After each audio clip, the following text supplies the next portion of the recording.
नमस्कार, जय हिंद दोस्तों। आज हम पढ़ेंगे वैदिक साहित्य के बारे में। इस पिछले वाले वीडियो में हमने ऋग्वैदिक और उत्तरवैदिक सभ्यता के सामाजिक, आर्थिक, राजनीतिक और धार्मिक जीवन के बारे में पढ़ा। आज पढ़ने जा रहे हैं वैदिक साहित्य के बारे में। तो चलिए शुरू करते हैं। वैदिक साहित्य श्रुति साहित्य के नाम से भी विख्यात है और श्रुति का अर्थ है वो सुनकर लिखा हुआ साहित्य है। वैदिक साहित्य मनुष्य द्वारा नहीं बल्कि ईश्वर द्वारा ऋषियों को आत्मज्ञान देकर लिखा गया साहित्य है। यानी यह साहित्य साधारण मनुष्य द्वारा नहीं लिखा गया। ईश्वर ऋषियों को आत्मज्ञान देता और उस आत्मज्ञान को आधार बनाकर यह साहित्य लिखा गया है।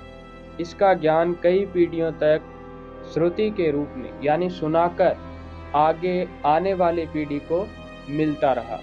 यानी गुरु शिष्य को सुनाता और वो शिष्य जब गुरु बनता तो अपने शिष्यों को सुनाता। इसी कारण वैदिक साहित्य को श्रुति साहित्य और अपौरुषेय यानी सामान्य पुरुष की अपेक्षा ऋषियों द्वारा आत्मज्ञान को आधार बनाकर लिखा गया है। इसलिए इसे अपौरुषेय एवं नित्य यानी कभी नहीं मिटने वाला साहित्य कहा जाता है। अब वैदिक साहित्य के स्रोत है वो है 4 वेद। 4 वेदों में है ऋग्वेद, यजुर्वेद, सामवेद और अथर्ववेद। ब्राह्मण ग्रंथ, अरण्यक, उपनिषद और उपवेद यानी वेदांग है वो अत्यंत परिवर्तन होने के कारण इन्हें वैदिक साहित्य का अंग नहीं माना जाता और वैदिकोत्तर साहित्य का अंग माना जाता है।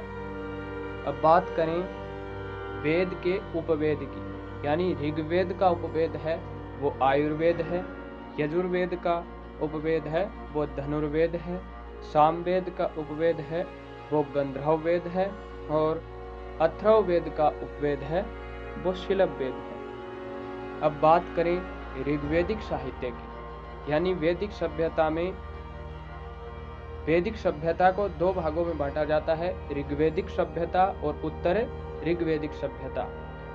ऋग्वैदिक सभ्यता के साहित्य स्रोत है वो है केवल और केवल ऋग्वेद। ऋग्वेद की रचना संस्कृत भाषा में की गई और इसकी लिपि है वो ब्रह्मा है।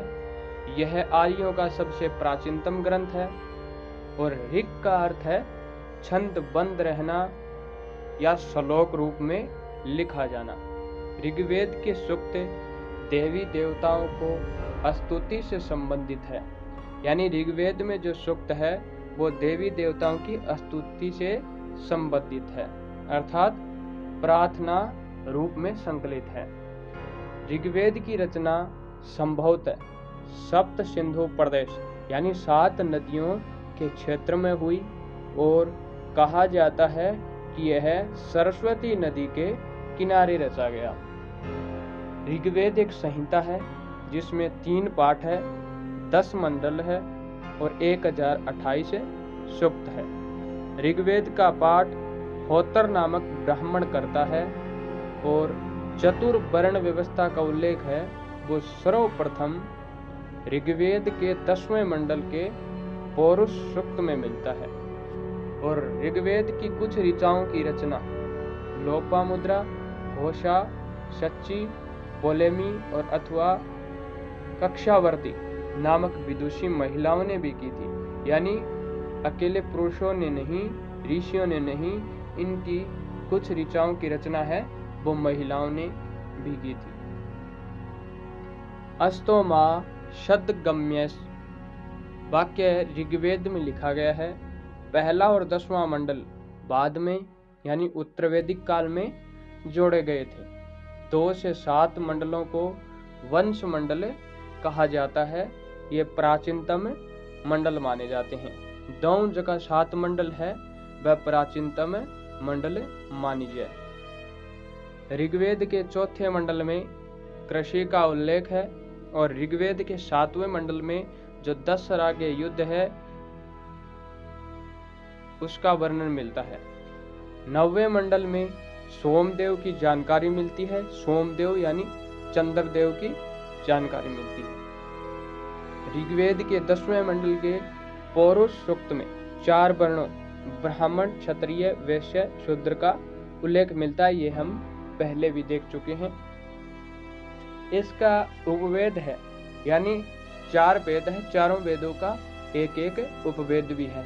और ऋग्वेद का उपवेद है वो है आयुर्वेद, जिनके रचयिता है प्रजापति, ऐत्रेय ब्राह्मण व कौशिकी ब्राह्मण ऋग्वेद के ब्राह्मण ग्रंथ है। यानी आयुर्वेद है वो उपवेद है, ऐत्रेय ब्राह्मण और कौशिकी है वो ब्राह्मण ग्रंथ है ऋग्वेद के। अब बात करें उत्तर वैदिक साहित्य की। उत्तर वैदिक साहित्य के स्रोत है वो सामवेद, यजुर्वेद, अथर्ववेद, ब्राह्मण ग्रंथ, अरण्यक, उपनिषद और वेदांग यानी उपवेद। सामवेद की बात करें तो यह पद ग्रंथ है। इसमें सूक्त है वो 1549 है और 75 सूक्त है वह नवीन है, बाकी ऋग्वेद से संबंधित है। ऋग्वेद से यह वेद अभिन्न माना जाता है। साम का अर्थ है गायन करना। उद्गाता सामवेद के सूक्त का गायन करने वाला पुरोहित था।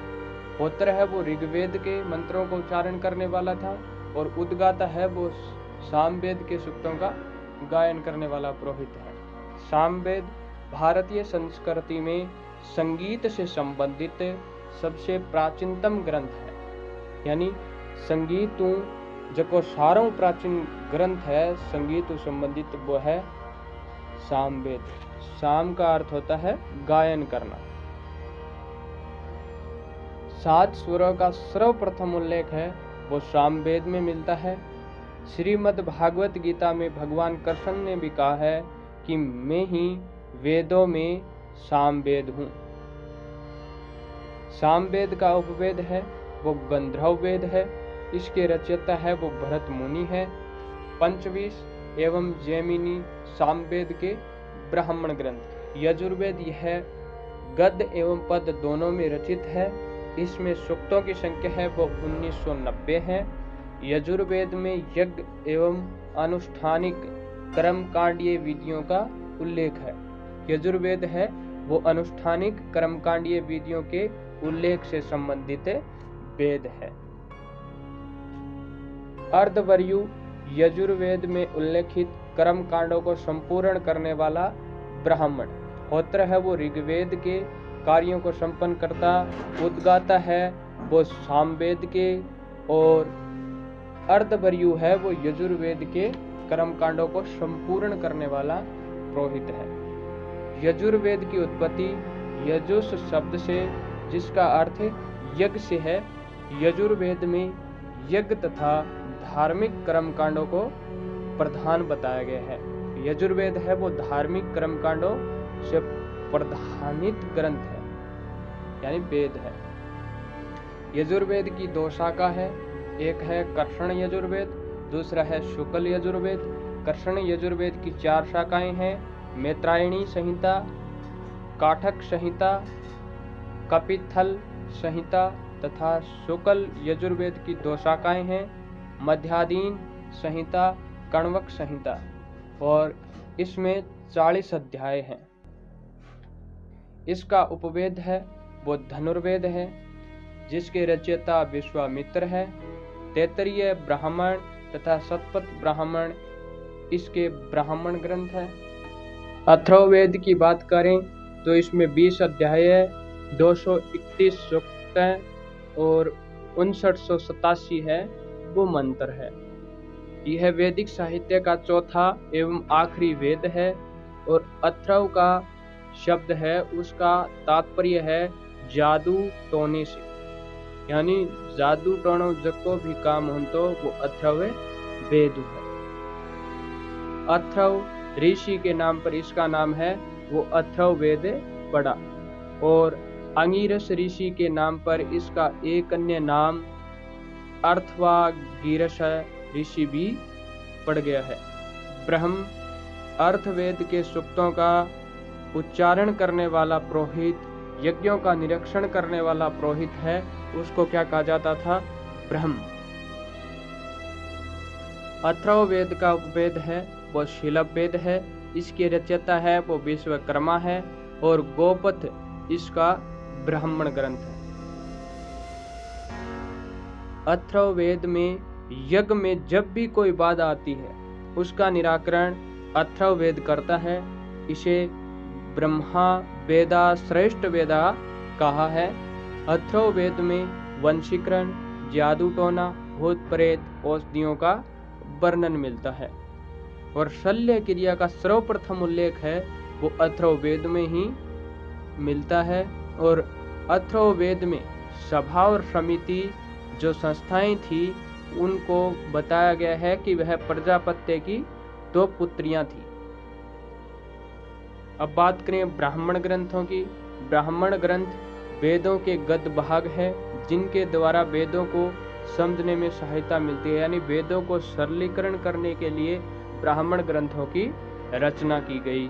यह वेद संबंधी अनुष्ठानों पर पाठ है। इससे यज्ञों का अनुष्ठानिक एवं कर्मकांडीय महत्व दर्शाया गया है। ब्राह्मणों का मूल प्रतिपाद कर्म योग है, यानी मूल सारांश है वो कर्म योग पर आधारित है। अब बात करें अरण्यक साहित्य की। अरण्य का अर्थ है वन में लिखा जाने वाला, इसे वन पुस्तक भी कहा जाता है। अरण्य में दार्शनिक सिद्धांतों एवं रहस्यों का वर्णन मिलता है, यानी अरण्य में जगह ग्रंथ लिखी गया बंगवाधार दार्शनिक सिद्धांत और रहस्यवाद है। इसमें यज्ञ कर्म कांडों का विरोध किया गया है, यानी अरण्य के जगह ग्रंथ है वह धार्मिक कर्म कांडों का विरोध करते हैं। अब बात करें उपनिषदों की।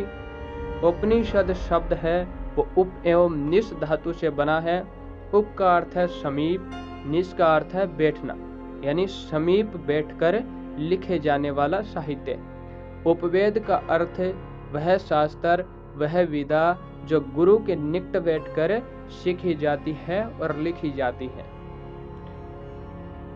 उपनिषद वेदों के अंतिम भाग है, इसीलिए इन्हें वेदांत भी कहा जाता है। इसमें पूर्णतः दार्शनिक बातें ही की गई है, धार्मिक कर्म कांडों का उन्होंने विरोध किया है। उपनिषद ज्ञान पर बल देता है तथा ब्रह्मा एवं आत्मा के संबंधों को निरूपित करता है, यानी जोड़ता है, उनको दर्शाता है कि ब्रह्मा और आत्मा का क्या संबंध है। उपनिषदों की कुल संख्या है वो 108 है। 10 उपनिषद सबसे महत्वपूर्ण हैं जिन पर आदि शंकराचार्य ने टीका लिखी थी। वैदिक साहित्य है वो हुआ अब पूरा। धन्यवाद। जय हिंद, जय भारत।